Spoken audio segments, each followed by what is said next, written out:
Water, this simple molecule, made up of hydrogen and oxygen, is a miraculous thing. Only 3% of the Earth's surface is covered in fresh water. Our lakes, rivers, streams, ponds and wetlands are where we interact with this fresh water. There are specially adapted webs of life living in every type of waterway. We'd be nothing without fresh water. These are the veins of our existence. Yet we aren't taking very good care of our waterways. Recent research reveals that only half of our rivers, lakes and estuaries are in good condition. The other half are failing mandatory water quality standards.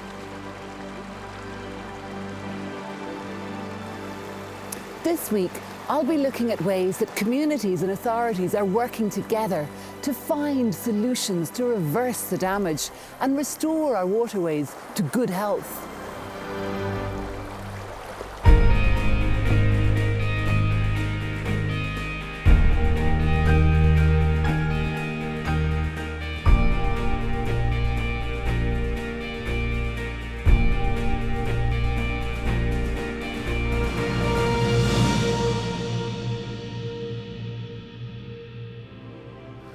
One of the things that's so special about Ireland is all our rivers and lakes. Our waterways provide us with sustenance and are home to an incredible wealth of wildlife too. Waterways are valuable to us. We have always built our lives and our communities around our waterways. But recently, we are facing huge challenges with water pollution. There is an extensive programme of monitoring water quality, so we're getting better at finding out where the problems are coming from. Blessington Lake, Ireland's largest reservoir, is a great example of a good status waterway. I'm here to meet Dr. Jenny Deacon of the EPA to find out how pollution can arise where land meets water.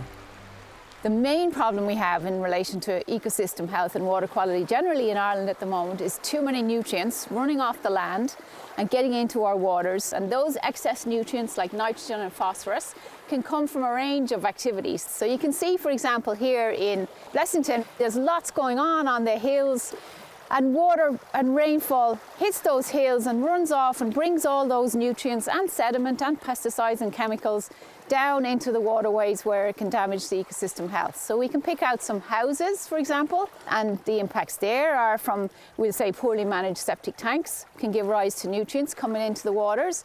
Moving up into the hills then you can see farmland, and that can give rise to runoff over the fields from the fertilizers or from the animals. Then over on this side you can see there's some forestry, and the forestry activities can also give rise to nutrients and sediment. And then back up onto the top of the hills there are also some peaty soils. So disturbance of peaty soils through drainage or turf cutting can also give rise to nutrients and sediment that run off down the hills and in this case into the lake and bring those nutrients and excess growth into the ecosystem and cause it damage. And with so many different activities and all of them having cumulative impacts on the waterways, how do you monitor that? Really, all of the difficulties and all the problems have to be addressed at once if we want to see the ecosystem and water quality health turn around. So there are a new team of local scientists now. They're going out and finding the local problems, engaging the local communities to pull them in and really start the conversation about looking for solutions to address the problems that they found. Until now, these issues have been left to the authorities to tackle. And I'm heartened to hear about communities all over the country taking action. With the help of community water officers, they are restoring rivers, being part of the solution. So I'm off to meet some of the groups that are leading the way in people-powered conservation. The Silver River in County Offaly is part of the Shannon River Basin catchment area, and I'm here to find out how locals and authorities are coming together to bring this lovely stretch of river in their town back to good health. Now, this is a sample from the river that we took. Can anybody see anything in there? Yeah, a lot. Well, that's a crayfish. That's in there. Have you seen a crayfish before? No. For the last 2 years, locals here have been working with the area's community water officer to help make this part of the river more accessible to the community. And what are the issues that you need to tackle to bring this river up to good water quality? The main issues that are putting pressure on water quality would be sediment entering the river from drainage channels, tributaries flowing in, from peatlands. We also have nutrient issues coming from farming practices. We have some forestry issues.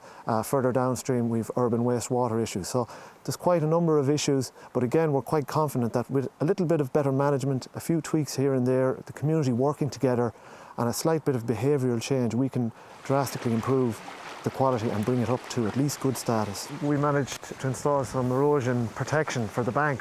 When you have erosion, you have silts and clay and debris entering the water, which obviously is not what we want.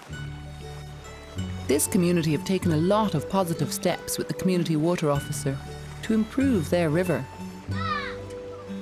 But I'm wondering about the farmers in the area. Are they on board with the work that's going on here? Hello, are you Sean? Yes, Anja. Lovely. And what are they doing on their land to protect and safeguard the river? And you border onto the Silver River? Border onto the Silver River. The Silver River just runs along the bottom of the farm here. Great. I mean, just to hear that water. Yeah, it's lovely. It's just lovely. And this is where the cattle used to access the river?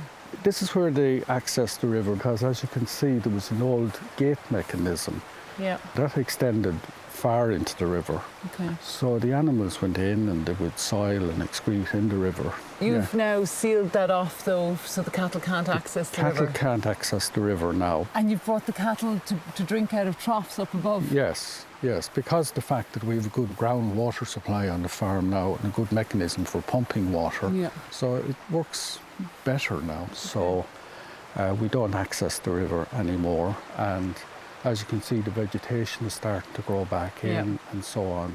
And you're not getting any erosion of the riverbank as well, which is a good thing for Very good, sediment and... Correct. With only 12 community water officers working over the entire country, the challenge of cleaning up our rivers and lakes is enormous. I'm interested in looking at other models of community action where local, on-the-ground knowledge is being shared by neighbouring communities within the same catchment to instigate change. Here in the northern tip of Donegal, the Inishowen River Trust was one of the first river trusts to be set up in Ireland. Trish Murphy is a director of the trust. At the moment we're doing a bit of a small project on riverbank restoration on the Glenaganon River. We're here today to collect brash for that. The term brash refers to tree branches that are used to protect soil or riverbanks. A lot of the work that's done by the Trust is all voluntary based. Everybody comes from various backgrounds. We have farmers, we have forestry workers, we have anglers, we have professors, we have biologists, and it's just about them all coming together and sharing those skills and putting them to better use in the community, really.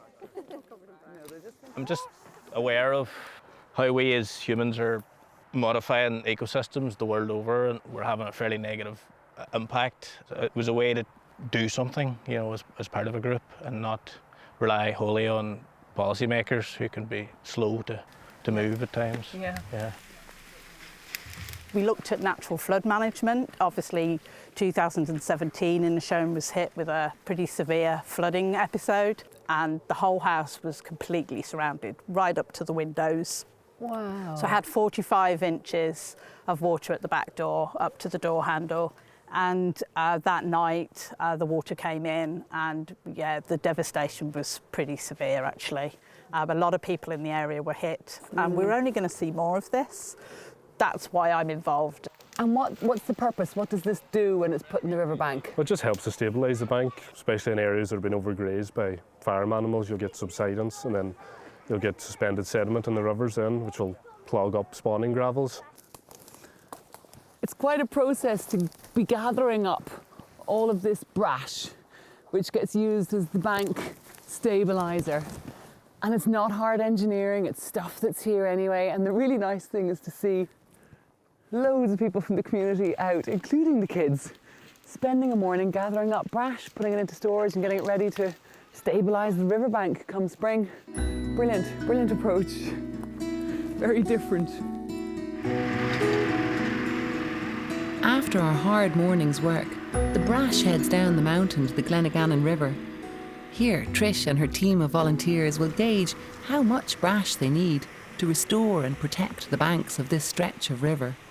As you can see, Anja, the river's coming down through the bridge there and is cutting very sharply into the bank here. Okay. This bank used to be at least about 10 feet closer towards us. 10 feet closer towards us, that's what's been lost recently. Yes, there's a significant amount of flooding happens on the Glenaganon, and it's a very mobile river, let's say, so it does move a lot. So we're trying to manage this section in particular. So we are going to put the brash that we've collected in along here and try and stop that, try and work with the river really. Yeah. But we will need to do more brash collection because you do use a significant amount of it. It needs to be packed in really solidly into the bank. And then when you knit in the brash, it'll actually trap sediment as it comes down the river and help to build up the bank again there, and so that more vegetation will actually colonise itself as well. And how does that change or impact the ecology of the river? It'll reduce the amount of sediment that goes into the river, and that has a positive impact then on the fish breeding. So you're helping fish spawning by putting the brash in the bank, really? Yes, well, just reducing the amount of sediment that goes into the river will help the fish to spawn, yeah. It's brilliant to see so much local on-the-ground action, where communities are making a group effort and taking shared responsibility for water quality in their catchment. Despite this work, though, the bigger picture is worrying. Agriculture is the most prevalent pressure on water quality, damaging over half of water bodies in Ireland. If we're to have any chance of improving the quality of our rivers and lakes and restoring them to a healthy status, we're going to have to tackle agricultural pollution. Are there ways for community projects and the farming sector to work together to put an end to water pollution?